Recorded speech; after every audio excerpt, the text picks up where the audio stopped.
Next question देखिए, यहाँ हम लोग पढ़ रहे हैं एलोकेशन ऑफ स्कार्स रिसोर्सेज। इसका मतलब ये हुआ कि हमारे पास जो रिसोर्सेज है उसका अल्टरनेटिव यूज़ है और किस चीज़ में कितना हम लोग यूज़ करें कि हमको प्रॉफिट मैक्सिमम हो। हमारा रिसोर्सेज किस प्रोडक्ट में कितना यूज़ करें कि हमको प्रॉफिट मैक्सिमम हो, ये प्लानिंग हम लोग यहाँ करेंगे। फॉर एग्ज़ाम्पल आपको बताते हैं, जैसे मिल्क, हमारे पास रॉ मटेरियल मिल्क है। अब मिल्क से हमको कर्ड बन सकता है, मतलब दही बन सकता है, रबड़ी बन सकता है, चीज़ बन सकता है, मलाई बन सकता है, घी बन सकता है। और हमारे पास जो मिल्क है वो लिमिटेड है और इसका डिमांड जो है दही का, घी का, मलाई का, चीज़ का डिमांड ज़्यादा है। तो हम उस अपने लिमिटेड दूध से कितना दही बनाएं, कितना मलाई बनाएं, कितना रबड़ी बनाएं, कितना चीज़ बनाएं कि हमको प्रॉफिट मैक्सिमम, ये हम लोग यहाँ पढ़ेंगे। तो इसको डिसाइड करने का दो सिचुएशन है। देखिए, इसको डिसाइड करने का दो सिचुएशन है।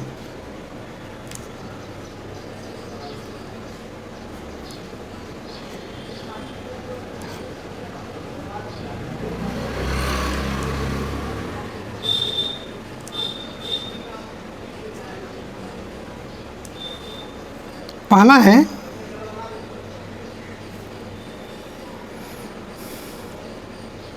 No minimum unit required to produce. पहला है no minimum unit required to produce, और दूसरा है minimum unit required to produce.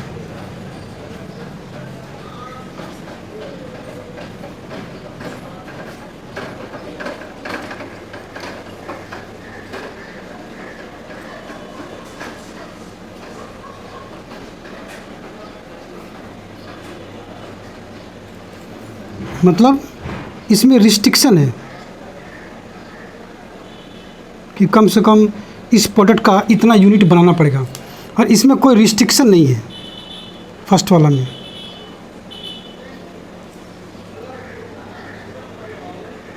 कि आपको इतना यूनिट इस प्रोडक्ट का बनाना कंपलसरी है, इसमें कोई रिस्ट्रिक्शन नहीं है और इसमें रिस्ट्रिक्शन है। तो इसमें कुछ स्टेप है, कैसे करेंगे? सबसे पहले हम लोग करेंगे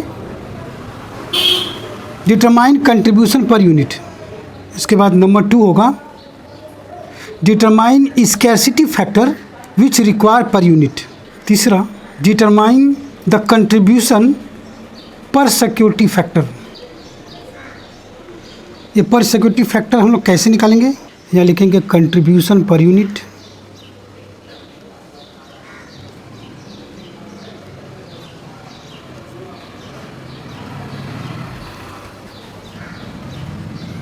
divided by scarcity factor required per unit. मतलब स्टेप 2 डिवाइडेड बाई स्टेप 3।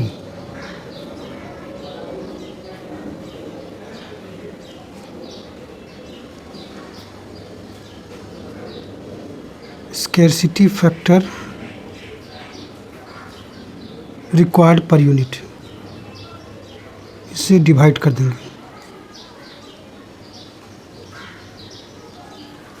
और फोर्थ स्टेज है ranking the product in order of maximum contribution per security factor.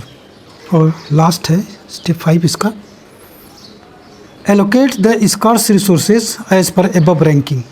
और दूसरा जिसमें रिस्ट्रिक्शन है, मतलब मिनिमम यूनिट आपको बनाना ही होगा, उसमें स्टेप 1, स्टेप 2, स्टेप 3, स्टेप 4 तो सेम होगा। नंबर 1, नंबर 2, नंबर 3 और नंबर 4 ये तो सेम होगा एज इट इज़। जैसे यहाँ पर निकाले हैं वैसे यहाँ भी निकालना होगा। चेंजिंग होगा। Allot the scarcity factor to produce minimum requirement without considering the rank. जो हमारा स्कैरसिटी फैक्टर है, सबसे पहले हम लोग उसमें अलॉट करेंगे जिसका मिनिमम प्रोडक्शन करना है, माने allot the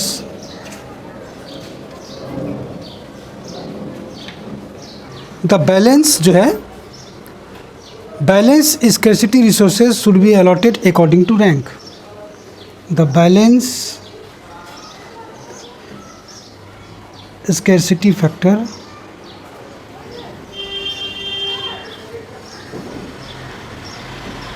allotted according to rank।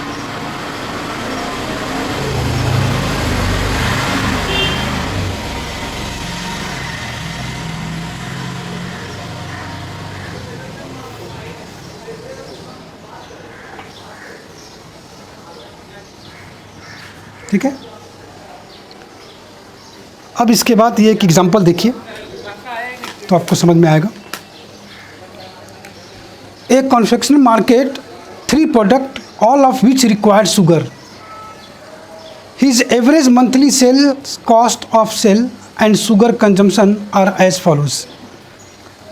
Product A, product B, product C दिया हुआ है, सेल्स दिया हुआ है, इन लोग का कॉस्ट ऑफ सेल दिया हुआ है, शुगर रिक्वायरमेंट दिया हुआ है, तीनों प्रोडक्ट का टोटल हमको 1600 kg हमको शुगर चाहिए। Due to government restriction his quota has been reduce to 1400 per month.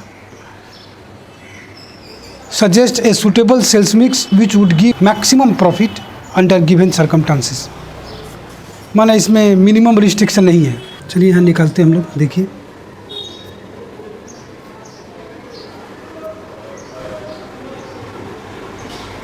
Statement showing contribution and ranking. Product A, product B, product C और टोटल 4 कॉलम होगा और लेफ्ट साइड में यहाँ पे पार्टिकुलर होगा। सबसे पहले हम लोग लिखते हैं सेल्स 12,000 है, 15,000 है और 8,000 है, टोटल में 35,000। Less cost of sale 8,000, 11,000 and 5,000। Contribution आया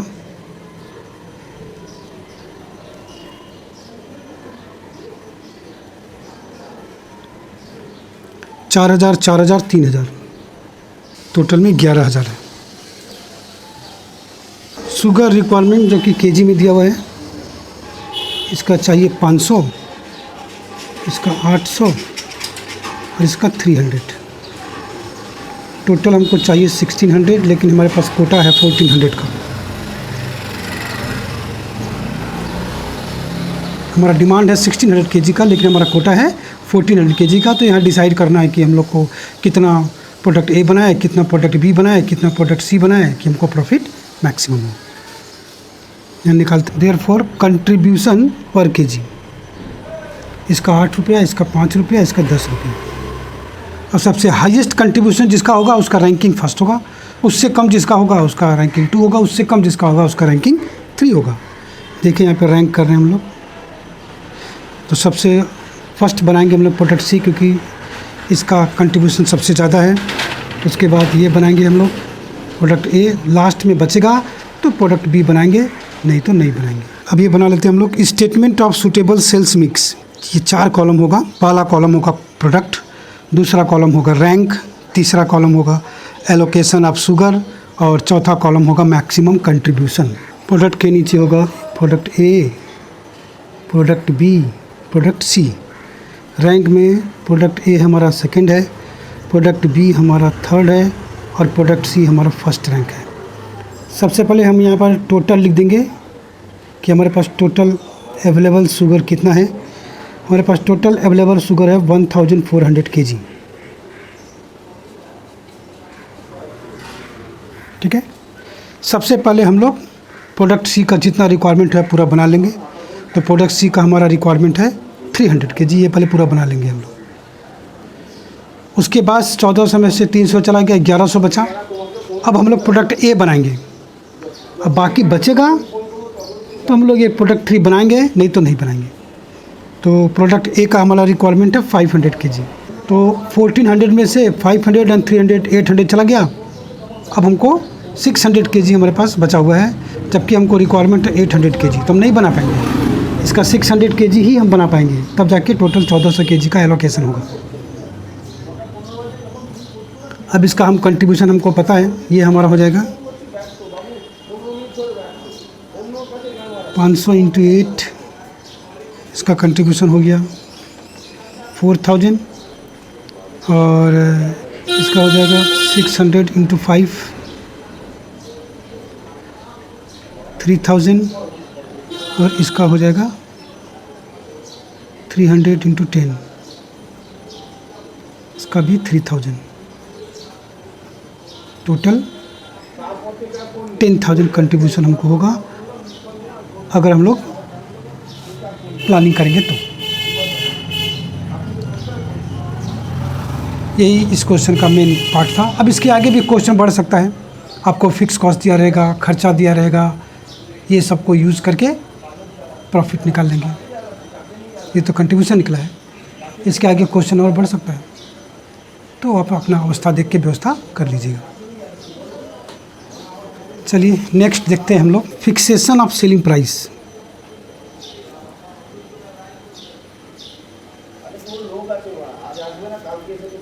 देखिए आज के कॉम्पिटिटिव मार्केट में प्राइस फिक्स करना एक बहुत बड़ा वाइटल पार्ट है मैनेजमेंट का। सेलिंग प्राइस फिक्स करना एक बहुत बड़ा वाइटल पार्ट है।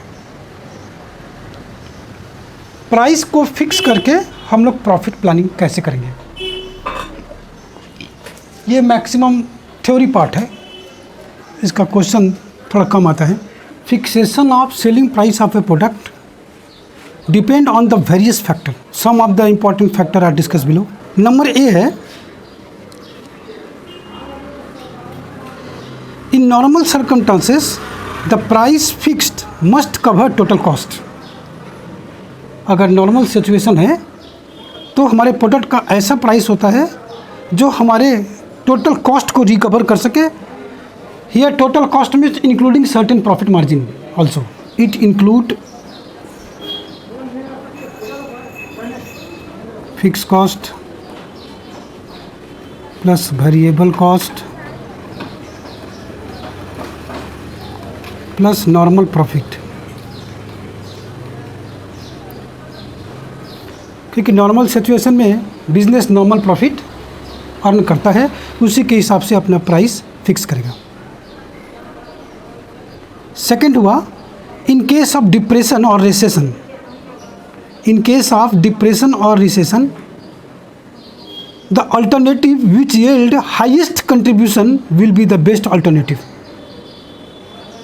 डिप्रेशन और रिसेशन के केस में ऐसा ऑप्शन जिसमें हमको हाईएस्ट कंट्रीब्यूशन मिले, उसी के हिसाब से हम प्राइस डिसाइड करेंगे। देखिए इसका तीसरा पॉइंट है, इन केस ऑफ स्टिफ कंपटीशन, अगर कंपटीशन बहुत ज़्यादा है तो हम अपने नॉर्मल सेलिंग प्राइस में एडजस्टमेंट करेंगे अकॉर्डिंग टू आवर स्ट्रेंथ। माने ये जो हमारा पहला नॉर्मल सेलिंग प्राइस डिसाइड करते हैं, ये नॉर्मल प्रॉफिट ऐड करके इसको हम लोग कम करने का कोशिश करेंगे अकॉर्डिंग टू आवर स्ट्रेंथ। हम लोग वो प्राइस डिसाइड करेंगे जिससे हमारा कम से कम कॉस्ट रिकवर हो जाए। जहाँ तक हो सके हम लोग अपने नॉर्मल प्रॉफिट को सेक्रीफाइस करेंगे। It should also noted that the selling price of a product however also influenced by both cost and non cost factor। नीचे हम कुछ नॉन कॉस्ट फैक्टर लिख रहे हैं जिससे हमारा सेलिंग प्राइस अफेक्टेड होता है। जैसे पहला हुआ elasticity of demand,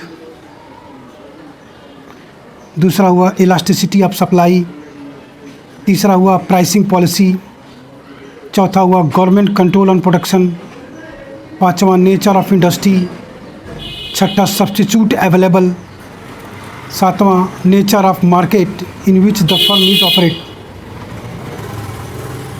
nature of market in which the firm operate, और government restriction on import etc।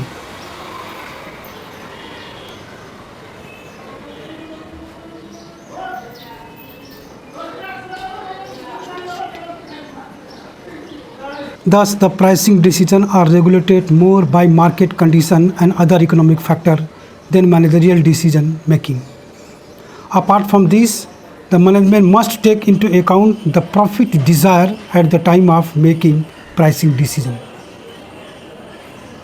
Okay, इस तरह से किसी भी प्रोडक्ट का प्राइस डिसाइड करने के लिए हम लोग इन सब बातों का ध्यान देते हैं। ये है इसका थ्योरी। इस तरह से इस CBP एनालिसिस चैप्टर में हम लोगों ने वेरियस टाइप्स ऑफ डिसीजन को पढ़ा। ठीक है, बस आज यही रुकते हैं। धन्यवाद।